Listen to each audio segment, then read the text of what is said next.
Ladies and gentlemen, boys and girls, children of all ages, today we're going to talk my second favorite faction of all time, and my first is the Bloodline, and my second for 25 years was the Corporation. Thought I was going to say DX. Nope. Yeah, the Corporation. Loved the Corporation. And today, we're going to one-to-one the Corporation from the Attitude Era to today's current product.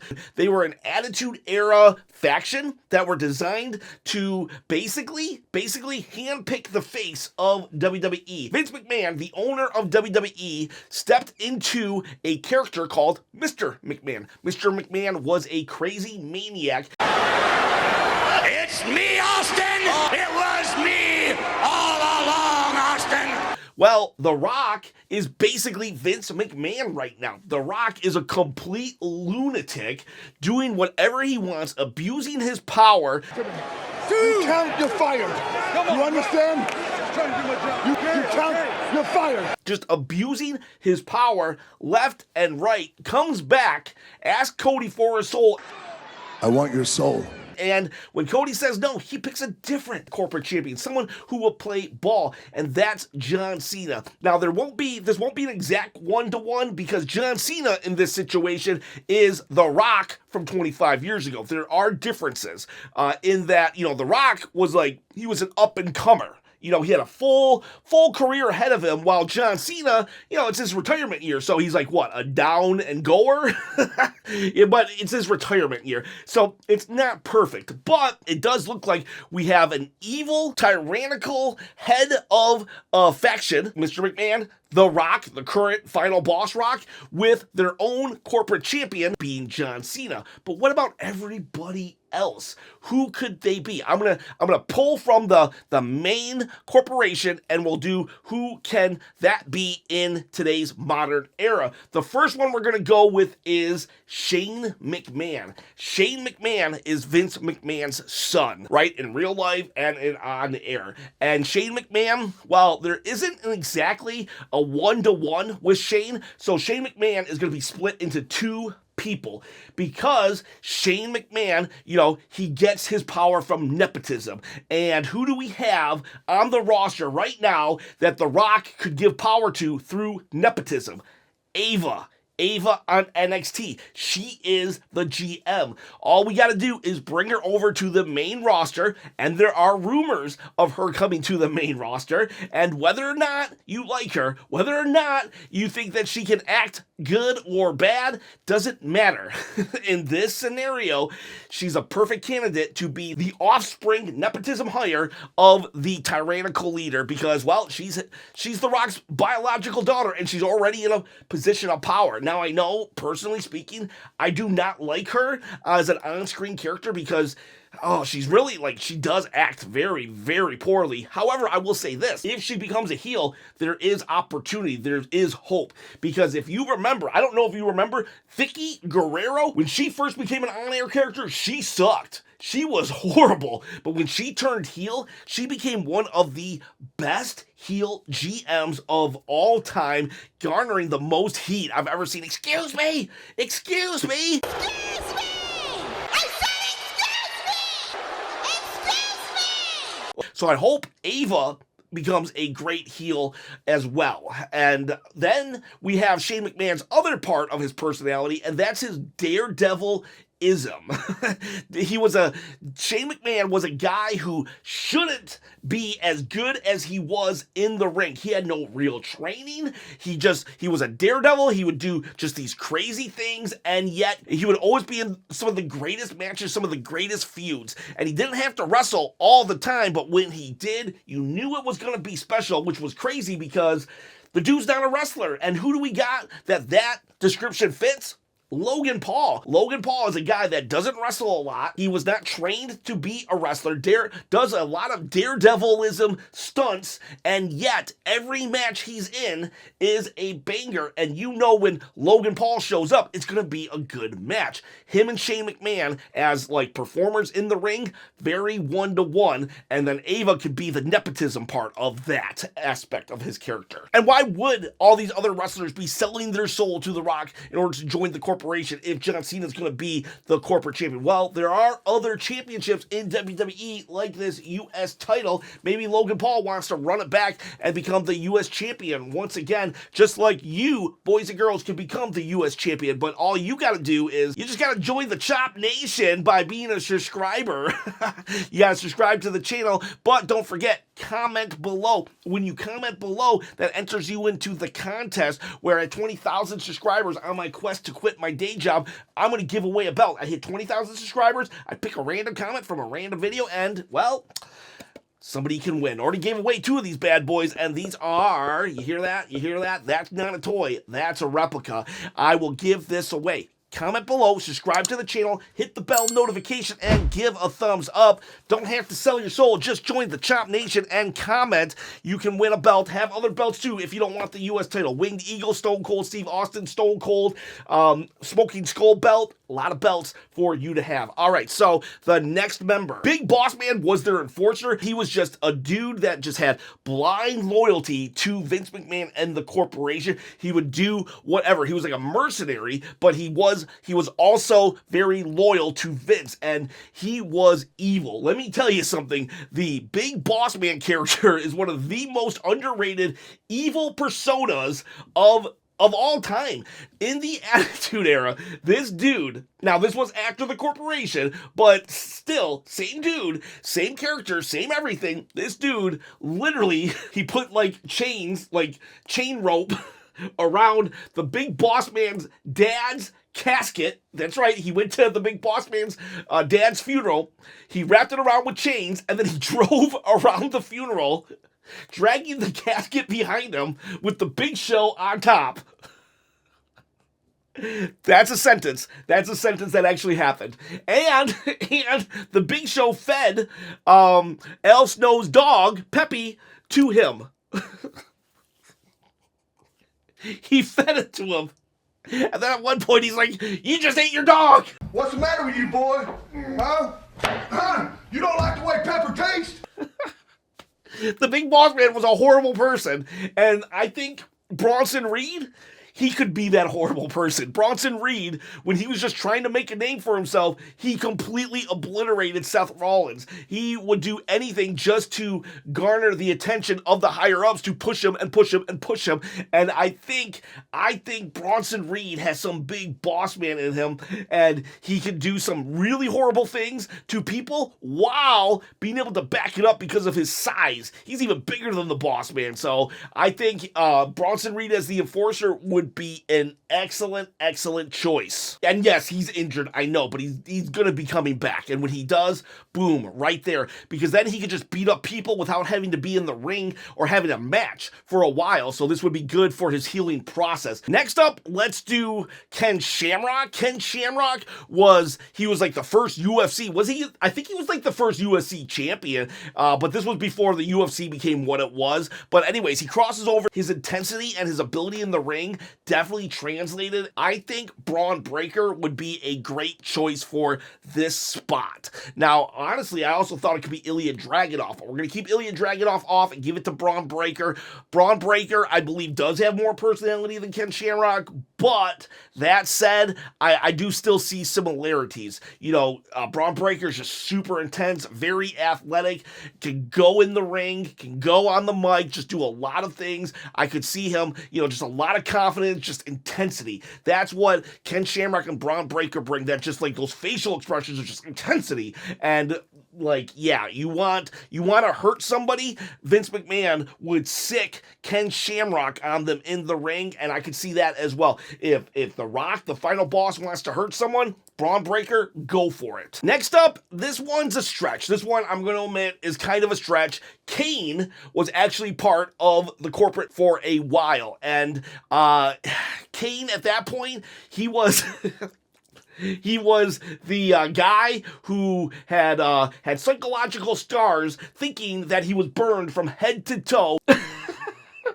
He was just in a giant bodysuit and could talk only with a machine. I think the best person here, Eric Rowan, would be a perfect choice. You could do maybe Bo Dallas even, but, Uncle Howdy. But the problem is Uncle Howdy has an entire faction. So I think they got to do Luke Harper. Now, the cool thing about the corporation is they didn't only feud with Stone Cold Steve Austin. They could feud with anybody. Vince McMahon and The Rock wouldn't have to be part of every single feud, but the corporation could feud with anybody on the roster. And so, for whatever reason, they single out Eric Rowan and they pull him into the corporation. And you might be like, that doesn't fit. Kane didn't fit in the corporation. They only wanted Kane, I think, to hurt The Undertaker or whatever the reason, but they didn't really want Kane in the corporation because they liked Kane. They wanted Kane because he was a psychomaniac and they could use him to their advantage, and they had to coerce Kane into becoming a member. Vince McMahon basically put him in a straitjacket. Now you're my freak. And said, if you don't join the corporation, we're going to send you back to the loony bin. And so Kane reluctantly became a member, and that's what we could do with Luke Harper. I mean, Eric Rowan. To this day, I get those two confused. Their names, at least. The corporation was so unique and varied that it was just awesome that Kane suddenly was in, and for about 3 or 4 months, he was part of the corporation, and then the more normal people had to, deal with this lunatic. Like Ken Shamrock had to deal with the lunatic of Kane. Can you imagine Braun Breaker having to be in the same room with crazy Wyatt Six, Bunny Mask, Eric Rowan, just about 2 months or something? So how do they get him to do it? I don't know. They could easily say that if you do not join us, then we are going to fire, I don't know, Nikki Cross or something like that. No-win situation where he sides with the corporation only to save his friends, but he will be a full-fledged member and actually do the bidding. And that'll be a good moment then when he can turn on the corporation. Next up is Test. Test was this really tall rookie, a guy that nobody had ever seen. There was not an NXT back then, and the dirt sheets weren't what they were. And so when Test came out of nowhere, nobody had seen this guy before. And so suddenly, this untapped wrestler that nobody had any clue who he was standing next to The Rock, Vince McMahon, all of the corporation. So it was a big deal. And that's where Test cut his teeth and grew as a wrestler. Now we have NXT, so it's hard to pick somebody that we have not seen. However, there are 2 people right now, and one of them would be ideal in that he's already a huge giant, just like Test. He's actually even taller. We could do Hikuleo. Hikuleo would be an amazing choice. And you might be like, who's Hikuleo? Hikuleo is an Anoa'i family member, a bloodline member. I know, not another bloodline member. You know what? If we get the talent that we've gotten from the bloodline, keep them coming. Don't stop having kids, Anoa'is. That aside, Hikuleo has been signed with the WWE for a while. He's wrestled in New Japan. He already has experience. He's actually on the NXT roster, but he has not appeared yet. He has not appeared at all, so we could just have Hikuleo skip NXT, go right to WWE, and be their really tall muscle of a rookie. And it would make sense because he's related to The Rock. Remember the Anoa'i bloodline? Anoa'i. If you don't know what I'm saying there, that is what the bloodline is. Roman Reigns' actual last name is Anoa'i. That's the family. That's where all these Samoans come from, except for Samoa Joe. And so The Rock can pull from his family lineage and say, Hikuleo, you're now in as Test. That would be, I like that one. Now we can go China. China was the 9th wonder of the world. It was a shock when she portrayed DX. China was the really buff female wrestler back in the day. And I don't see a 1-to-1 comparison with her because China was more about wrestling the dudes than the females. But the Attitude Era women's division was a joke, not gonna lie. No shade on the women who were wrestling it, but it was treated very, very horribly. And so China was, she was Triple H's muscle, which was unheard of. And she did eventually get in the ring with wrestlers. Chris Jericho could get her to a good match. She was actually an Intercontinental Champion. But if we're being honest here, she was not a very good wrestler. But I will say, though, that she definitely deserves a place in the Hall of Fame as a solo star. And she was an amazing, ahead of her time talent. That said, she was part of the corporation. So who could we have replace her? There's only two people I see. I would think that instantly, my gut reaction is Rhea Ripley. Rhea Ripley and her, very similar size and everything, plus they both like to wear black. But honestly, I think Rhea Ripley is too good in the women's division to be part of the corporation, and we could do Jade Cargill. Jade Cargill could be a great addition because Chyna, she was silent and she would get involved when needed, and every once in a while she would wrestle. Jade Cargill still in this spot where she might not be the greatest wrestler, so we can get her exposure. We can get her in a prominent spot. She can, showcase her muscles and wrestle here and there, but not all the time. And so we can keep, less is more sometimes. And we don't need to do less is more with Rhea because Rhea is already a star. Jade Cargill, though, after her feud with Naomi and Bianca, should be inserted as the Chyna of the corporation. After Chyna, we gotta have the Stooges and or the Mean Street Posse. You can't have a corporation without Stooges. What am I even talking about, Stooges? These are people who used to wrestle, but are now in a production standpoint. They are part of production. Road agents and bookers and producers and writers. And that's who the Stooges are. They're the yes men of Vince McMahon and or the final boss. And they're best if they are former wrestlers because then they can take bumps as well. And I want the Stooges to be Jason Jordan. He's the son of Kurt Angle. but I don't know if Jason Jordan can actually take a bump right now. And what I mean by bump is he can fall down. He can take a body slam. He can take a Stone Cold Stunner. So if we can't do Jason Jordan, I would love for Kenny Dykstra to be on this. Kenny Dykstra, he's like the tall, skinny producer. He would be great in this role. And he used to always take bumps when he was part of the Spirit Squad. So he already knows how to just be the fall guy. And then I would love for Christopher Joseph Park. Also, problem with this guy is he's actually very, very big. He was Abyss. He was Abyss in TNA. This dude was like their version of The Undertaker. And so I just feel bad that the guy never got a real proper run on WWE TV. So let's make him into one of the Stooges, one of the Mean Street Posse. So who knows? Maybe he gets even a match here and there. And yeah, he'll get beat up all the time, but at least he gets some, at least he can put that on his career, on his resume when it's all said and done, that he had a proper little run in the WWE. We only got 2 more to go because I'm not doing the corporate ministry. If we're going to do the corporate ministry, then just merge them with the Wyatt Six. We're not doing that though. No corporate ministry. That's when I kind of felt like it jumped the shark. Regardless, we're now about 2 more to go. We're going to do the Big Show. The Big Show will be Oba Femi. I love Oba Femi. The Big Show, he came into the WWE like a house on fire, basically. In this moment, he,